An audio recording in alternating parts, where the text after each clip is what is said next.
नाज़रीन, आप देख रहे हैं आवर न्यूज और मैं हूं नाइला भट्टी।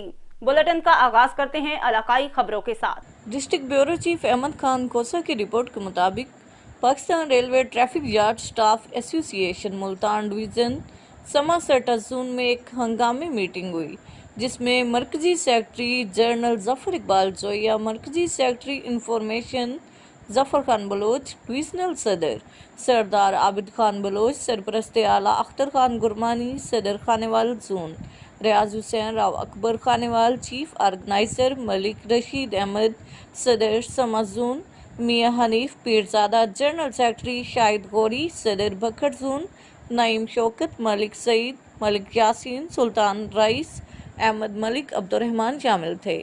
इस मीटिंग में तंजीम की बेहतरी के लिए अहम फैसले किए गए, जिसमें ख़ास तौर पर रेलवे इंतज़ामिया को टफ टाइम देने के लिए वर्क टू रोल काम करने पर जोर दिया गया। डिविजनल सदर सरदार आबिद खान बलोच ने अहदेदारों और कारकुनों पर जोर देते हुए कहा कि इस वक्त ट्रैफिक मजदूर महंगाई की चक्की में पिस रहा है। रेलवे इंतजामिया इससे गैर कानूनी तौर पर 12 घंटे ड्यूटी ले रहे हैं। महकमाना प्रमोशन हमारा हक है, जिससे इंतजामिया हमें मुसलसल मायूस कर रही है, इसलिए मजबूरन हम वर्क टू रोल की तरफ जा रहे हैं, जो हम समा और खानेवाल से शुरू करेंगे। अगर फिर भी इंतजामिया ने हमारे मुतालबात तस्लीम ना किए तो ये सिलसिला पूरे पाकिस्तान से शुरू करेंगे।